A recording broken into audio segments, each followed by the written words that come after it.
I know you probably can't tell with my fountain of youth appearance, but today I have become older. I am 39 and today is my birthday. And because it's my birthday, I'm gonna share with you the 10, probably should be illegal, but they aren't, most helpful mountain bike tips I've ever seen after coaching hundreds of riders, being a Division I racer, and also losing a lot of my skills and coming back. You're gonna get some of my best stuff all the way through, 10 top tips. Let's go. Number one, treating my age like a number. Everyone says age is just a number. And the reason why you need to pay attention to this is because if you don't, and you train like a 12-year-old when you're 30 or 40 or 50 or 60, then you will destroy your joints and you will crash and it will not be fun.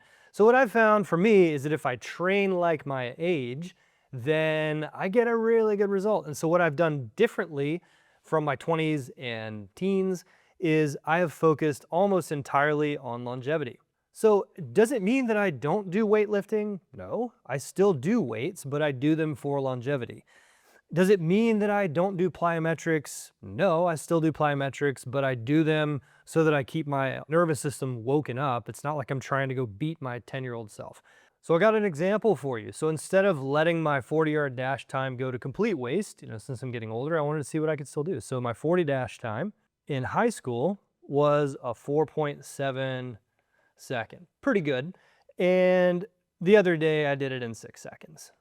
So instead of going, well, let me beat my 4.7 second time, I just said, great. I went to my doctor and I said, hey, I have a doctor of physiotherapist. He's got a running training certification. So I just said, hey man, so like, what's it gonna take for me to be able to sprint at a reasonable level at my age? And that gives me the ability to activate my nervous system in certain ways. It allows me to stay young. So that's how I think about it right now. Number two tip that I use to get longevity is the joint by joint approach.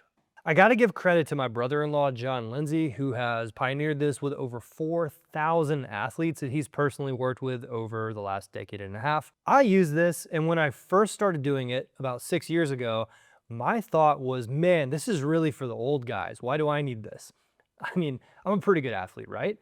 Come to find out, my thoracic spine mobility was trash, my hip mobility was trash. Basically, I was compensating on the bike in 1,000 different ways. I didn't even know it.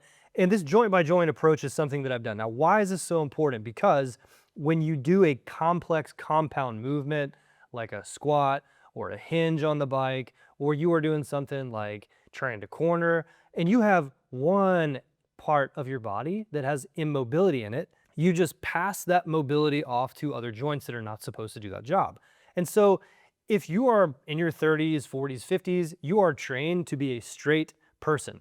When you go to work, when you sit down, when you sit in a car, our hips and our knees are pointed straight in a line like this. This is a big deal. This is a major problem for you if you want to jump, if you want to drop, if you want to corner, if you want to do the cool stuff on a bike, like win a race. You need to be able to have mobility in all of your joints or else other things around it will compensate. And what's really cool about this is if you just do a decent job, it opens up the ability to kind of not be perfect on the bike. You can actually compensate properly with good technique if you have good mobility in all of your joints.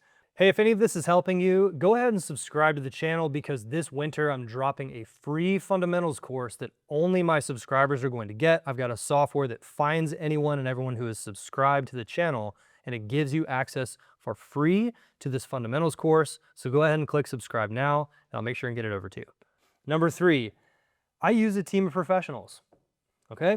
I went from winging it, literally self-taught mountain biker at the beginning here, to team of professionals. I asked the question, what would my riding be like if I had a team of professionals around me helping me achieve my goals, okay?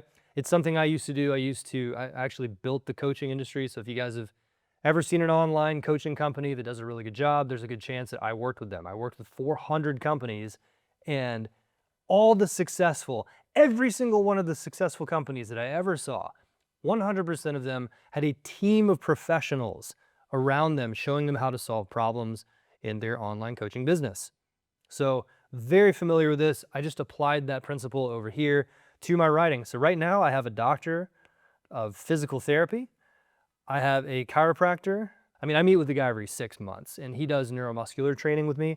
He doesn't even crack any joints. Pretty amazing.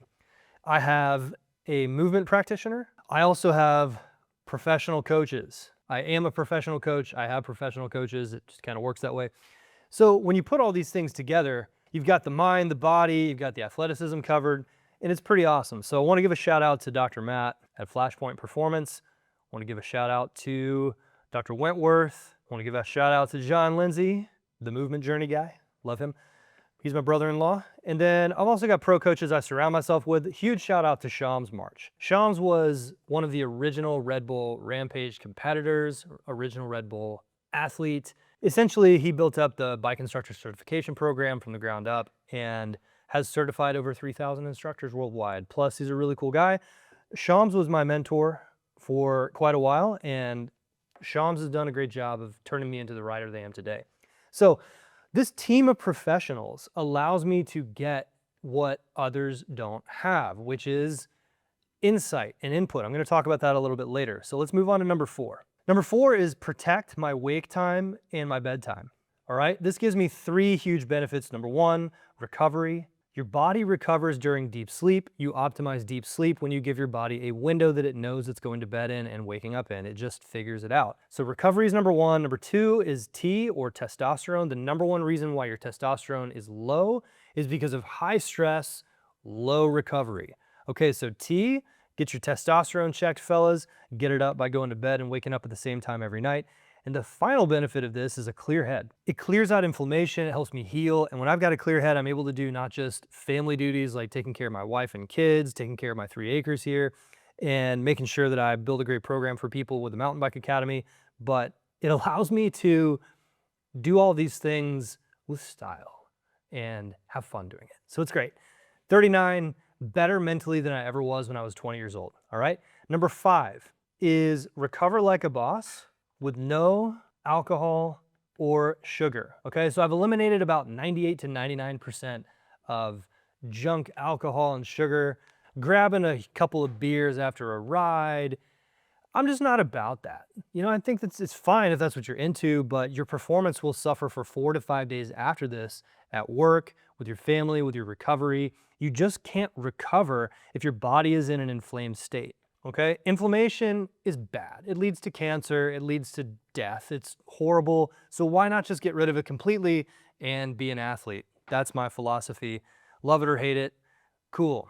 Number 6, I doubled my focus on hip mobility and I practiced getting low. What you're going to find is that if you film yourself riding, you're going to be surprised that you're much taller than you think that you are, and you're much more still on the bike than you think you are. And so because of that, we all have a natural tendency to feel like we're doing a lot of movement on the bike when we're not. Plus, as I get older, I've found that all the years of sitting in the car, I take my kids to school every morning, it takes 40 minutes. All that time that adds up when we're in a still sitting position makes us kind of get tall and straight and stiff, and it's not good.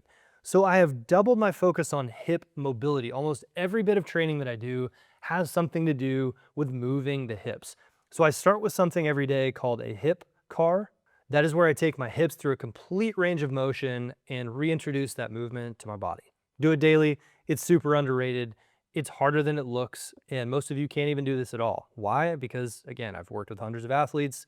We do a movement assessment, and most people can't even do this. Number 7 is ride my hardtail. Why I ride a hardtail is because it gives me direct inputs and direct feedback from the trail, which tells me what I can improve on, and it kind of shows me my weaknesses. So it keeps me honest, it's fun, and ain't nothing like accelerating over a roller when you've got a 22-pound bike that responds like lightning under you. Number 8. Number 8's a big one. It's self-analyze more and dream less.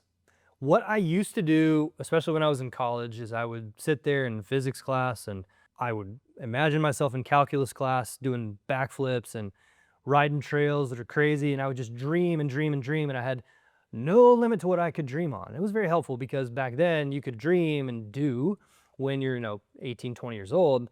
But now that I'm 39, what I found is that I can't just dream myself into the next move. I have to actually self-analyze. Now, it's not that I stop dreaming. It's not that I stopped imagining what I want to do on the bike. It's that I spend 90% of the time self-analyzing, well, what did I actually do versus what happened? And if I know the truth, then I can uncover what to focus on. Now, if I know what to focus on and I get good practice in on this, I might have 5 minutes to ride my bike today. I might go to the pump track in the backyard, do a session for 5 minutes, and then I gotta come in for dinner and time's up. So with that being said, when I've got exactly what to focus on and nothing else, I can still progress. This is progression and this is time.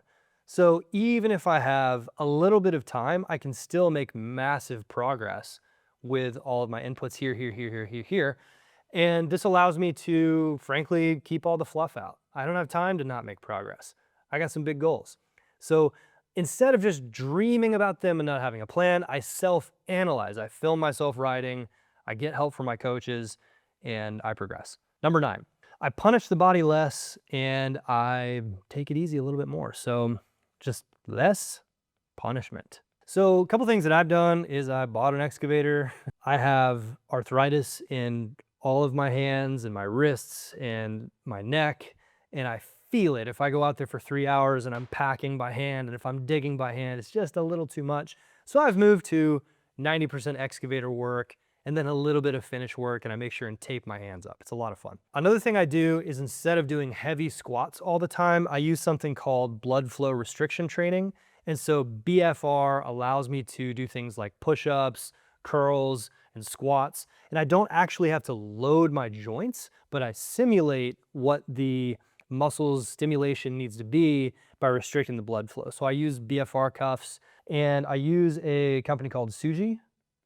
They seem to be pretty good, and I think they've got a little sale going on right now if anyone's interested in that.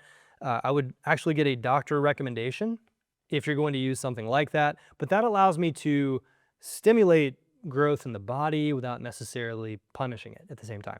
And a lot of what I do too is body weight training. So I'll train slow movement. So I've talked a lot about hip mobility. I've talked a lot about, joint by joint approach. I really focus on longevity rather than doing a lot of heavy, difficult stuff on the body. Plus I think I have a 6'7" wingspan. And so I just have really, really long levers, and I want to protect my joints. Very important. Number 10 is I've chosen to help others more than I help myself. So while I do prioritize my own training, while I do prioritize my own goals, my bigger goal is to help 1 million riders shred with confidence by restoring athleticism. We're here to solve the crash crisis and the progression problem, so helping more than I'm helped. What you're gonna find yourself doing as you get older is you're realizing that hey, we're kind of maybe in the background a little bit. Maybe we're a NICA coach. Maybe we're turning into a parent where our riding goals are a little bit more about being the kind of person that leads our kids than necessarily being the one who is the kid out on the trail. And I do think that there's a balance. You just kind of figure out, okay, well, what's important to you? Now, for me personally, I have huge riding goals, but it's more important for me to help others than it is to help myself. So one of the ways that I've found that really helps is to give back. So all these 10 things, I've squeezed them into this program that I've created called the Athlete Accelerator. We've been doing it for 6 years. We've helped hundreds of riders directly, working with them one-on-one. We've helped thousands of riders through a self-guided course we used to have. I don't know how many watch hours we have on the YouTube channel, but if you're looking to get my help, if being stuck on a plateau with your progress for more than 1 or 2 riding sessions is a big deal for you, and you're also contending with maybe you're a dad or a mom, or maybe you're a professional and you've got limited time to practice, I've got some spots opened up in my program called the Athlete Accelerator to work with me and my team one-to-one. You know what to do, click the link below. You're gonna need to apply to see if you qualify for this. We have a handful of spots left for this week. Go ahead and click the button below, watch the video, fill out the yellow button. It'll ask you some questions about where you are with your riding, what you wanna do with it. And then when you fill it out, you can book a call to speak with me or my team directly, and I'll make sure and get you the help that you need. So my name is David Davidson. Happy 39th birthday to me. And I will see you on the next one. Take care.